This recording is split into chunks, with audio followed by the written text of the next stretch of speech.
मनुष्य का वास्तविक स्वरूप। मनुष्य इंद्रियों से बहुत मजबूती से चिपकता है, फिर भी चाहे वह उस बाहरी दुनिया पर कितना ही विचार क्यों न करे जिसमें वह रहता है और विचरण करता है।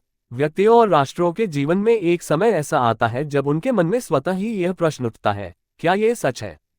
जिस व्यक्ति के पास अपनी इंद्रियों की अखंडता पर सवाल उठाने का एक क्षण भी नहीं है, जिसका हर पल किसी न किसी को पीड़ित करने में व्यतीत होता है, उसका मरना निश्चित है और उसे अनिवार्य रूप से यह प्रश्न पूछना होगा, क्या यह सच है? धर्म इस प्रश्न से शुरू होता है और उस प्रश्न का उत्तर मिलने पर समाप्त होता है। यहाँ तक कि सुदूर अतीत में भी जहाँ लिखित इतिहास हमारी मदद नहीं कर सकता, पुराणों की रहस्यमय रोशनी में, यहाँ तक कि सबसे सुदूर सभ्यताओं की शुरुआत की धुंधली रोशनी में भी हम देखते हैं कि वही सवाल पूछा गया था, इससे क्या होगा? सच क्या है? एक ना है। सबसे काव्यात्मक उपनिषदों में से एक कठोपनिषद इसी तरह की पूछताछ से शुरू होता है। जब एक आदमी मर जाता है तो विवाद पैदा होता है। एक पक्ष ने घोषणा की कि वह आदमी हमेशा के लिए चला गया, जबकि दूसरे का कहना था कि वह अभी भी जीवित है। इन दोनों में से कौन सा सत्य है? इस प्रश्न के अलग अलग उत्तर दिए गए हैं।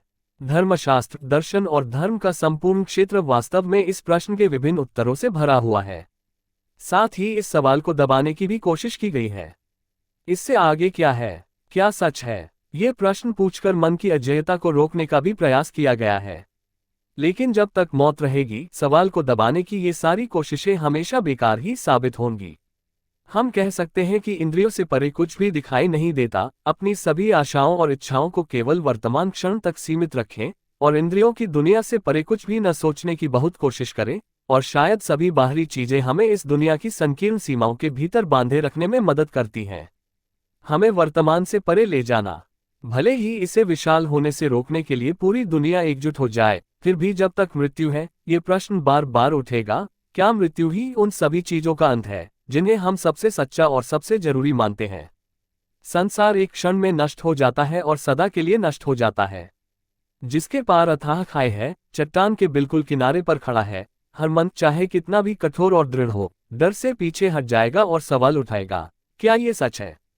एक महान दिमाग की सभी शक्तियों द्वारा धीरे धीरे बनाई गई जीवन भर की उम्मीदें एक पल में गायब हो जाती हैं। क्या वे सभी आशाएं सच हैं? इस प्रश्न का उत्तर अवश्य दिया जाना चाहिए। समय के साथ उस प्रश्न का जोर कम होने के बजाय बढ़ता जाता है। INAF, एक सुखद घटना की आशा के बारे में भी सोचें। हम खुद को खुश करने के लिए हर चीज के पीछे भागते हैं। कामुक वस्तुओं की दुनिया में हम अपनी खुशी पाने के लिए घेला के पीछे भागते हैं। यदि आप किसी ऐसे युवा से पूछें जिसने जीवन में सफलता का अनुभव किया है, तो वह कहेगा कि यह सच है और वह वास्तव में यही मानता है। शायद वही युवा जब बूढ़ा हो जाएगा और महसूस करेगा कि खुशियां उससे हमेशा के लिए दूर हो गई हैं, तो इसे भाग्य कहेगा। आखिरकार उसे एहसास होता है कि इच्छाएं पूरी नहीं हो सकती। वह जिधर भी देखता है उसे एक अभेद्य दीवार दिखाई देती है जिसे वह पार नहीं कर सकता। इंद्रियों की प्रत्येक क्रिया के परिणामस्वरूप प्रतिक्रिया होती है। सब कुछ क्षणभंगुर है। सुख, दुख, आराम, धन, शक्ति और गरीबी, यहाँ तक कि जीवन भी सभी क्षणभंगुर हैं। भाग IPO बेटा, मानव जाति के लिए केवल दो ही रास्ते हैं। एक तो शून्यवादियों के साथ यह विश्वास करना है कि सब कुछ भी नहीं है, कि हम कुछ भी नहीं जानते हैं, हम भूत प्रेत, भविष्य और यहाँ तक कि वर्तमान के बारे में भी कभी कुछ नहीं जान पाएंगे। हमें याद रखना चाहिए कि जो व्यक्ति अतीत के साथ साथ भविष्य में भी विश्वास नहीं करता और केवल वर्तमान तक ही सीमित रहना चाहता है, वह पागल है। यह माता पिता को नकारने और यह कहने जैसा है कि बच्चा मौजूद है। यह भी उतना ही तार्किक है। यदि अतीत और भविष्य को अस्वीकार करना है, तो वर्तमान को भी अनिवार्य रूप से अस्वीकार करना होगा। यह एक पार्टी बन गई, शून्यवादियों की पार्टी। मैंने कहीं भी एक भी ऐसा व्यक्ति नहीं देखा जो एक क्षण के लिए भी वास्तविक शून्यवादी हो। सिर्फ बात करना बहुत आसान है। 14 फिर एक और तरीका है, वो है चीजों की व्याख्या की तलाश करना, सच्चाई की तलाश करना, हमेशा बदलते क्षणभंगुर संसार में जो सच है उसकी तलाश करना। क्या जड़ पदार्थ के अणुओं के पुंज इस शरीर में कोई सच्चाई है? यह मानव मन के इतिहास में अन्वेषण का विषय है। बहुत प्राचीन समय में हम अक्सर मनुष्यों के दिमाग में प्रकाश की चमक देखते हैं। फिर भी हम मनुष्य को कठोर शरीर से एक कदम आगे देखते हैं। तब मनुष्य ने कुछ ऐसा खोजा है जो यह बाहरी शरीर नहीं है, फिर भी कुछ हद तक उसके जैसा है, अधिक परिपूर्ण, अधिक निर्दोष है, और जो इस शरीर के विनाश से बच जाता है। ऋग्वेद के मंत्रों में अग्नि, जो शवों को भस्म कर देता है, को संबोधित करते हुए हम पढ़ते हैं, हे अग्नि, उसे कोमलता से अपनी बाहों में ले लो, उसे एक उज्ज्वल और परिपूर्ण शरीर दो, और उसे वहां ले जाओ जहां पितरों का निवास है और जहां न शोक है और न ही मृत्यु। आपको हर धर्म में एक ही विचार मिलेगा। इसके साथ ही हमें एक और विचार भी मिलता है। यह एक स्पष्ट तथ्य है कि सभी धर्म एक अपवाद को छोड़कर यह मानते हैं कि मनुष्य अब पहले की तुलना में अधिक अपमानित है, चाहे वे इस विचार को पौराणिक शब्दों में व्यक्त करें या स्पष्ट दार्शनिक भाषा में या सुंदर काव्यात्मक वाणी में। हर शास्त्र या पुराण से यही तथ्य सामने आता है कि आज का मनुष्य अतीत के मनुष्य से कमतर है। यहूदी धर्मग्रंथों में आदम के पतन की कहानी में निहित सत्य का सार यही है। हिंदू धर्मग्रंथों में एक ही बात बार बार कही गई है। यह उस समय की अवधारणा भी है जिसे लोग सतयुग कहते हैं, जब मनुष्य अपनी इच्छा के विरुद्ध नहीं मरता था, उसका शरीर इच्छानुसार जीवित रह सकता था और उसका मन मजबूत और शुद्ध था। तब कोई पाप नहीं था, कोई पीड़ा नहीं थी, और आज उस पूर्णता की स्थिति से गिरावट है। इसके साथ ही सर्वत्र जल प्रलय की कथा भी सुनने को मिलती है। वह कथा ही इस बात का प्रबल प्रमाण है कि सभी धर्मों की मान्यता के अनुसार वर्तमान युग पिछले युग की पतन की अवस्था है। वह युग बद से बदतर होता गया और अंततः अधिकांश मानव जाति प्रलय में नष्ट हो गई और प्रगति फिर से शुरू हो गई, और यह धीरे धीरे आगे बढ़ता हुआ पुनः पूर्व की पवित्रता की स्थिति तक पहुंच जाता है। आप बाइबल के पुराने नियम में बाढ़ की कहानी अच्छी तरह से जानते हैं। यही कहानी बेबीलोन के प्राचीन मूल निवासियों, मिस्रवासियों, चीनियों और हिंदुओं के बीच प्रचलित थी। गंगा नदी के तट पर मनु नामक एक प्राचीन महान ऋषि थे। तपस्या करते समय एक छोटी सी मछली उनकी सुरक्षा के लिए आई। मनु ने मछली को पानी से भरे एक छोटे कटोरे में अपने पास रख लिया। मुनि ने उससे पूछा, तुम क्या चाहते हो? छोटी मछली ने कहा, बड़ी मछलियां मेरा पीछा कर रही हैं, इसलिए उनसे मेरी रक्षा करो। मनु छोटी मछली को अपने घर ले गया। अगली सुबह उसने देखा कि मछली कमल के आकार की हो गई है। मनु को देखकर मछली ने कहा, अब मैं इस मंडल में लीन नहीं रह सकती। मनु ने उसे तालाब में रख दिया। अगले दिन वह तालाब जितनी देर हो गई और बोली कि मैं तालाब के अंदर नहीं समा सकती।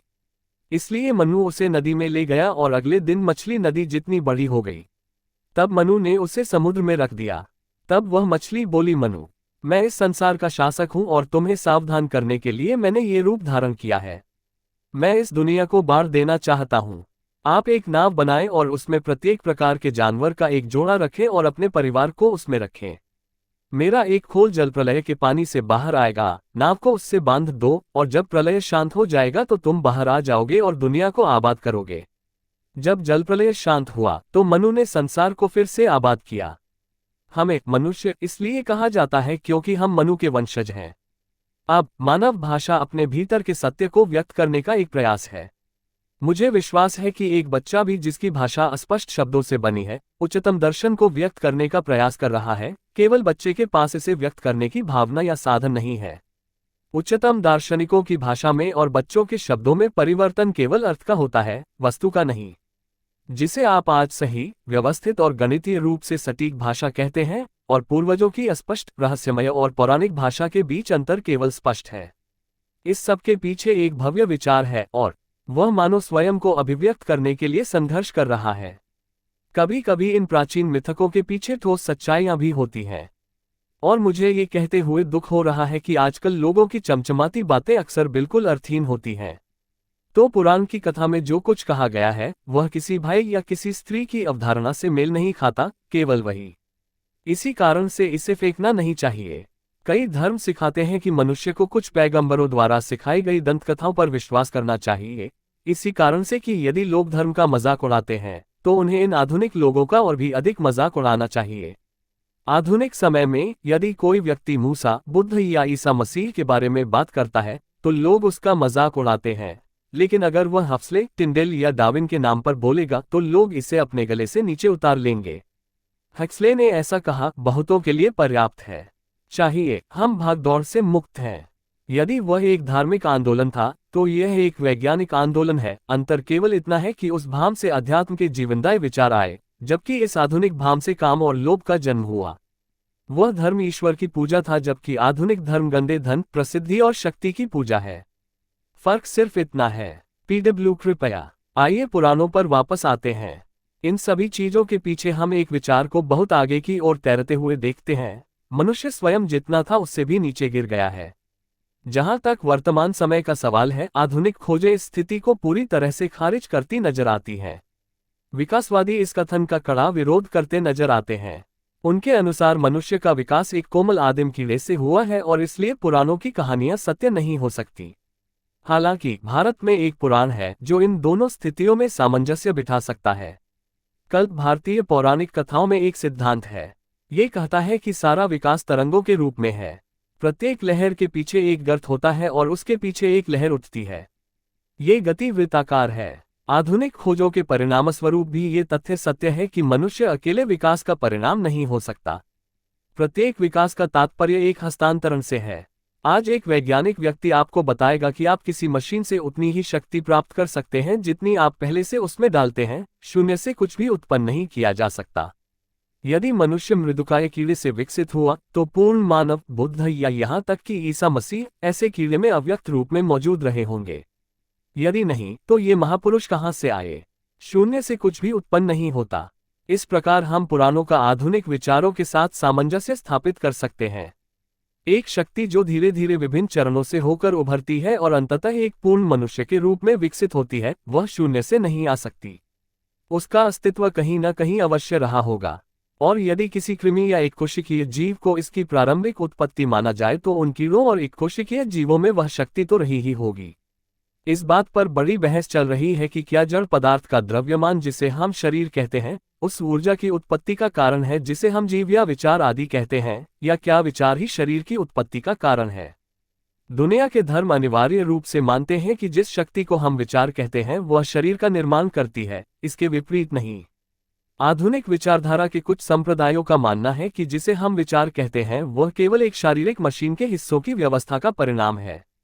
आत्मा या मन, जो भी आप इसे कहते हैं, भौतिक मशीनरी का ही परिणाम है, भौतिक और रासायनिक पदार्थों के संयोजन का परिणाम है जो शरीर और मन को बनाते हैं। यदि आप उस पार्टी को स्वीकार भी कर ले तो भी प्रश्न अनुत्तरित ही रहता है। वह कौन सा तत्व है जिससे शरीर बनता है? वह कौन सा बल है जो परमाणुओं को पिंड के आकार में एक साथ बांधे रखता है? वह बल जो आसपास के द्रव्यमान का द्रव्यमान लेकर मेरे शरीर को एक आकार देता है। वह कौन सी शक्ति है जो दूसरे के शरीर को दूसरा आकार देती है? ये असंख्य भेद कौन करता है? ये घोड़े के आगे गाड़ी लगाने जैसा है कि यह कहना कि आत्मा नामक शक्ति शरीर के अणुओं के संयोजन का परिणाम है।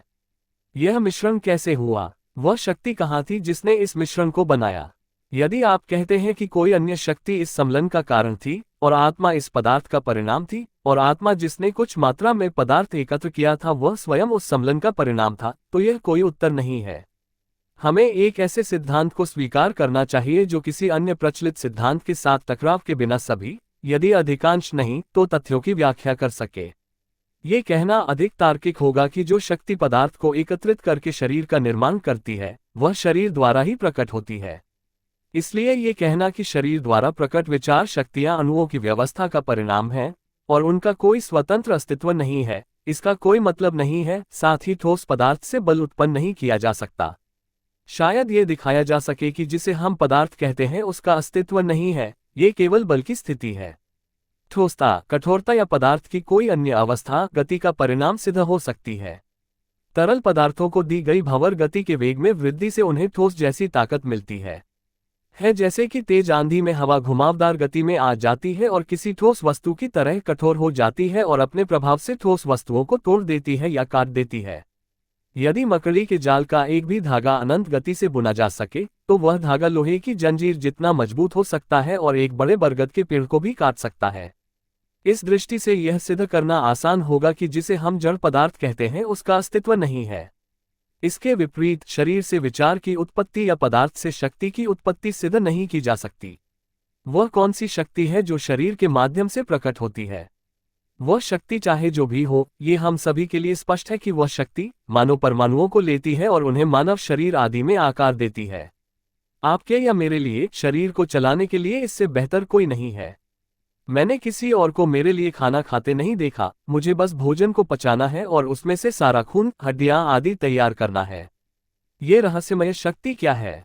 बहुत से लोग अतीत और भविष्य के विचारों से भयभीत हो जाते हैं। बहुत से लोग सोचते हैं कि यह महज एक कल्पना है।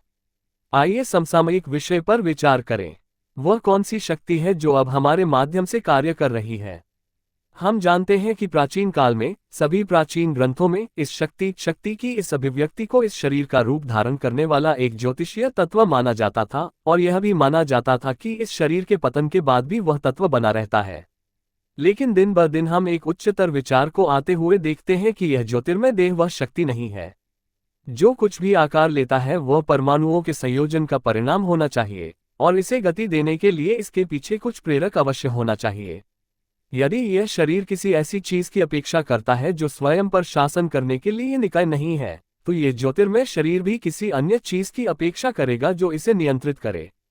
इसलिए इस कुछ को संस्कृत में आत्मा कहा गया। यह आत्मा ही है जो स्थूल बाहरी शरीर को ज्योतिर्मय देह के माध्यम से चलाती है। वह ज्योतिर्मय शरीर मन का आधार माना जाता है और आत्मा उसके ऊपर है। आत्मा मन भी नहीं है। यह मन और स्थूल बाहरी शरीर को संचालित करता है। तुम्हारे पास एक आत्मा है, मेरे पास दूसरी, हम में से प्रत्येक के पास एक अलग आत्मा, एक अलग सूक्ष्म शरीर है, और इसके माध्यम से हम स्थूल बाहरी शरीर को चलाते हैं। फिर इस आत्मा और इसके स्वरूप के बारे में प्रश्न उठे। मनुष्य की यह आत्मा जो न मन है न शरीर है, यह क्या है? अनेक चर्चाएं हुई, अनेक विचार बने, विभिन्न प्रकार के दार्शनिक प्रश्न उठे। मैं आपके सामने इस आत्मा के बारे में निकाले गए कुछ सिद्धांतों को प्रस्तुत करने का प्रयास करूंगा। विभिन्न दर्शन इस बात पर सहमत प्रतीत होते हैं कि इस आत्मा का, चाहे वह कुछ भी हो, कोई रूप या आकार नहीं है, और जिसका कोई रूप या आकार नहीं है वह आवश्यक रूप से सर्वव्यापी होगा। समय की शुरुआत मन से ही होती है, देश भी मन में है। कारण मूल्य समय की अवधारणा से अलग नहीं रह सकता। परंपरा की अवधारणा के अलावा कोई कारणात्मक मूल्य नहीं हो सकता। अतः देश, काल और अवसर मन में है। साथ ही चूंकि आत्मा मन से परे और निराकार है, इसलिए उसे देश, काल और उद्देश्य से भी परे होना चाहिए। अब यदि वह देश, काल और प्रयोजन से परे है तो अवश्य ही अनंत होगा। फिर हमारे शास्त्रों में उदात्त कल्पना आती है। अनंत दो नहीं हो सकते। यदि आत्मा अनंत है तो केवल एक ही आत्मा हो सकती है, और सभी विचार की आत्मा अलग है। जैसे आपके पास एक आत्मा है, मेरे पास एक और है, आदि आदि सत्य नहीं है।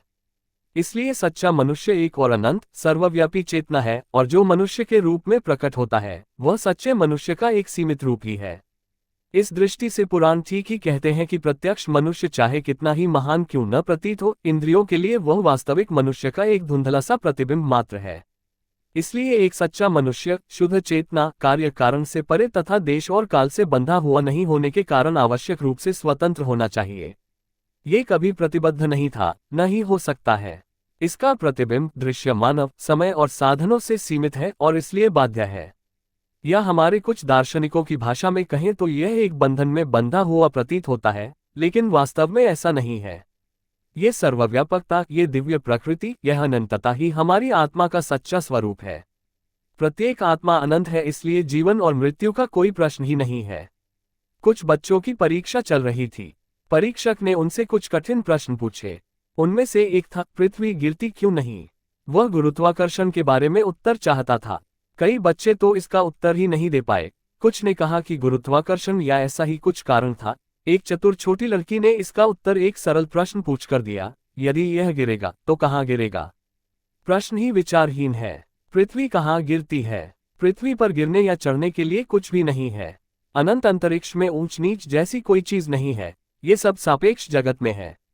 अनंत के लिए कहाँ जा रहा है या आ रहा है? ये कहाँ से आता है और कहाँ जाता है? इस प्रकार जब लोग अतीत और भविष्य के बारे में सोचना बंद कर देते हैं, जब वे शरीर की अवधारणा को छोड़ देते हैं,